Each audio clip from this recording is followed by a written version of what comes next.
नमस्कार दोस्तों, उम्मीद है आप लोग अच्छे से होंगे। जैसा कि हमने पहले पिछले वीडियोस में डिस्कस किया था कि हम एक लीगल क्वेरी सेशन चालू कर रहे हैं जिसमें क्वेरीज चाहें अपने क्वेश्चंस जो हैं वो नीचे कमेंट बॉक्स में नीचे लिख सकते हैं।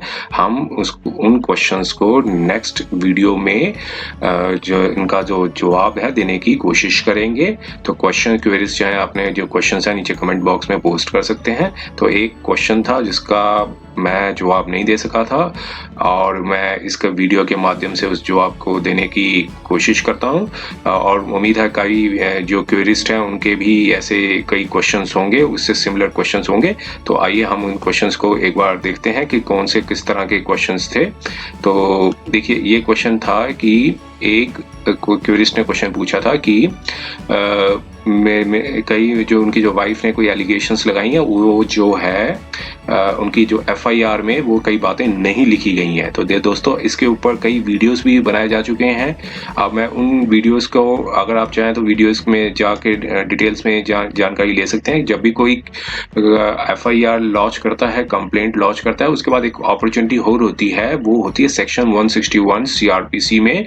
जब कंप्लेंट चाहे अपनी जो स्टेटमेंट है वो रिकॉर्ड करवा सकता है और जो उसके जो विटनेस है वो भी पुलिस उनके विटनेस को एग्जामिन कर सकती है और जो भी एग्जामिनेशन करेगी पुलिस वो उन सब के विटनेस को एक रिड्यूस करेगी राइटिंग में और फिर वो उसको कोर्ट में फाइल की जाएगी चार्जशीट में।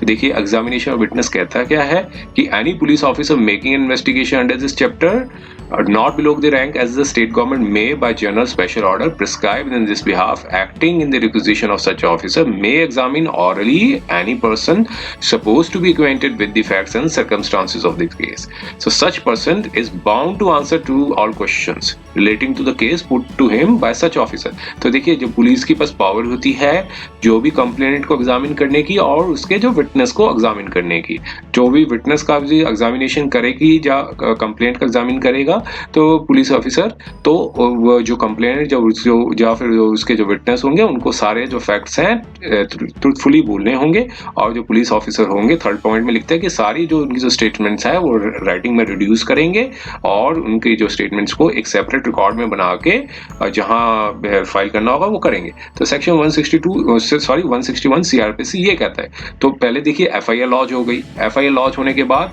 161 में सीआरपीसी पर पुलिस ने स्टेटमेंट रिकॉर्ड कर ली। अब पुलिस स्टेटमेंट जब रिकॉर्ड करेगी तो फिर देखिए अब सेक्शन 162 क्या कहता है।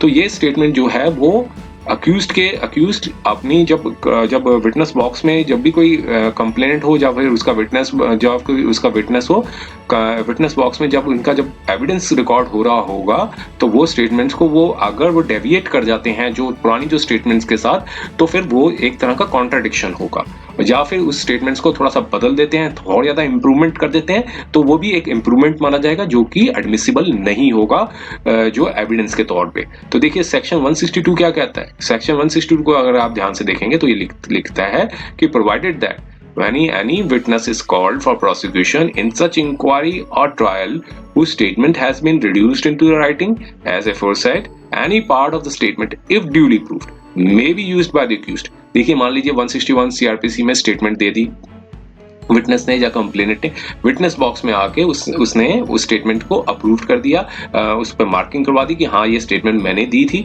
अब अक्यूज्ड के पास अपॉर्चुनिटी रहती है उसके जो एग्जामिनेशन जो एग्जामिनेशन चीफ में जो विटनेस ने एग्जामिन किया है और जो उसने स्टेटमेंट जो पिछले जो पुलिस में 161 सीआरपीसी में स्टेटमेंट ली थी उन दोनों के साथ मैचिंग करे और उसमें डिसिमिलरिटी मिलती है तो उसको कॉन्ट्राडिक्ट करे। तो क्या कॉन्ट्राडिक्ट करने से ये सारा जो विटनेस होगा वो एक डिस्क्रेडिट माना जाएगा और वो अक्यूज्ड के फेवर में जाएगा। तो यहाँ पे ये लिखा है कि with the permission of the court by the prosecution, अगर प्रोसिक्यूशन भी चाहे वो भी विटनेस को जो कॉन्ट्राडिक्ट कर सकता है। मान लीजिए किसी विटनेस ने आके स्टेटमेंट पुलिस को दे दी और विटनेस बॉक्स में आके वो टोटली बदल जाता है, वो कहता है कि पुलिस ने मुझे डरा धमका के करवाई है स्टेटमेंट, तो प्रोसिक्यूशन के पास भी अपॉर्चुनिटी रहती है with the leave of this court वो भी कॉन्ट्राडिक्ट करा सकता है। फिर किस तरह से करा सकता है? In the manner provided by the section 145 145 of the Indian evidence act. अब देखिए 145 ऑफ इंडियन एविडेंस एक्ट क्या कहता है, ये बना ही इसलिए है कि क्रॉस एग्जामिनेशन के लिए, cross examination as to the previous statements in writing. तो जो भी प्रीवियस स्टेटमेंट्स हैं, जैसे एक एफआईआर हो गई, एफआईआर में कोई वो मतलब ओथ में नहीं होती है, एक सिर्फ एक कंप्लेंट होती है, फिर बाद में पुलिस स्टेटमेंट लेती है 161 सीआरपीसी में। अब वो स्टेटमेंट जो है वो चार्जशीट के साथ फाइल की जाती है और एफआईआर की कॉपी भी साथ फाइल की जाती है, सॉरी एफआईआर भी ओरिजिनल फॉर्म में फाइल की जाती है। अब अक्यूज चाहे तो उस स्टेटमेंट को जो एग्जामिनेशन चीफ में उसने जो दी है, विटनेस बॉक्स में आकर फिर विटनेस एक और स्टेटमेंट दे देता है, तो ये वो स्टेटमेंट को जो पिछली जो स्टेटमेंट के साथ जो भी होगा अक्यूज्ड होगा उसको कॉन्ट्रडिक्ट करने का पूरा राइट होगा। तो ये क्या लिखते हैं कि witness may be cross examination to the previous statements made by him in writing और reduce into writing and relevant to the matter in question without being showing to him. तो अगर वो चाहें तो बिना दिखाए उस स्टेटमेंट को क्रॉस एग्जामिन कर सकते हैं, लेकिन अगर प्रूव करना चाहते हैं, लेकिन और being proved, but if it is intended to contradict him by writing, his attention must be before writing can be proved be called to those parts or of it which are used for the purpose of the contradicting him।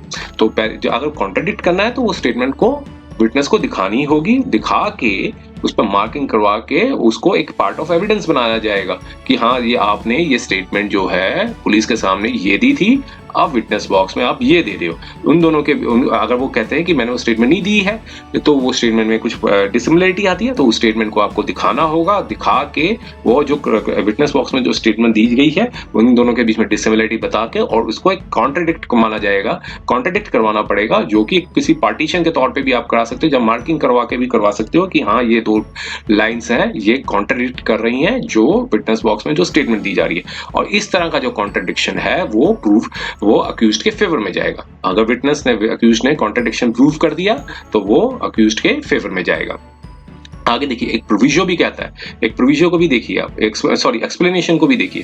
N omission to state a fact और circumstances in the statement referred in subsection part 1 may amounts to contradiction. मान लीजिए कई statements आपने witness box में उसने दी हैं और 161 CrPC में कोई ऐसी स्टेटमेंट रिकॉर्ड ही नहीं करवाई है, तो ये यहाँ पे यही बताया गया है कि ओमिशन कोई सिग्निफिकेंट ओमिशंस किए गए हैं 161 सीआरपीसी की स्टेटमेंट में, तो उसे एक कॉन्ट्रडिक्शन माना जाएगा। इसके साथ में कहा है कि if it appears to be significant और otherwise relevant having regards to the context in which such omissions occurs, whether any omissions amounts to contradiction in the particular context shall be the question of fact। तो देखिए यही बताया गया कि ये question of fact भी माना जाएगा कि अगर वो विटनेस जो बॉक्स में आके काफी ओमिशंस करते हैं, की गई हैं उस स्टेटमेंट में और कुछ फ्रेश एलिगेशंस लगाई गई हैं विटनेस बॉक्स में, तो 161 सीआरपीसी की स्टेटमेंट में जो चीजें ओमिट की गई हैं तो एक तरह का कॉन्ट्रडिक्शन माना जाएगा। तो इस तरह की डिस्क्रिपेंसीज हुई, इनकंसिस्टेंसीज हुई, कॉन्ट्रडिक्शंस हुई, इंप्रूवमेंट्स हुई, ये सब अक्यूज्ड के फेवर में जाती हैं। तो उम्मीद है ये वीडियो में जो क्वेरीज ने जो क्वेश्चन पुट अप किया था कि एफआईआर में काफी ये बातें नहीं लिखवाई गई हैं, तो आप इसकी स्टेटमेंट को 161 सीआरपीसी के साथ कंपैरिजन कीजिए और जब विटनेस बॉक्स में जब वो एग्जामिनेशन चीफ कराने आते हैं तो उनकी स्टेटमेंट के साथ कंपैरिजन कीजिए। तो उसमें कॉन्ट्रडिक्शंस को ढूंढिए, डिस्क्रिपेंसीज को ढूंढिए, इनकंसिस्टेंसीज को ढूंढिए, कितनी इंप्रूवमेंट्स की है उसको ढूंढिए, वो सब आर्ग्यूमेंट्स का पार्ट माना जाएगा। वो आर्ग्यूमेंट्स में मान लीजिए कॉन्ट्रडिक्शन मतलब मार्किंग करवा के वो आर्गुमेंट्स में वो सारी चीजों को सामने दिखाई जाएंगी, तो जो कि डिसीजन जो होगा वो अक्यूज्ड के फेवर में जाएगा। तो उम्मीद है ये छोटा सा वीडियो आपको काफी पसंद आया होगा। अगर ये पसंद आया तो कृपया इसे लाइक कर दीजिएगा और इस चैनल को सब्सक्राइब कर दीजिएगा। और भी क्वेरीज चाहें कुछ अपनी क्वेरी हो वो नीचे कमेंट बॉक्स में आप अपनी क्वेरी लिख सकते हैं। हम उस क्वेरी को नेक्स्ट वीडियो के माध्यम से देने की कोशिश करेंगे जिससे मैक्सिमम क्वेरीज का ज्ञान में वृद्धि हो और उनको जानकारी मिले। समय देने के लिए बहुत बहुत धन्यवाद।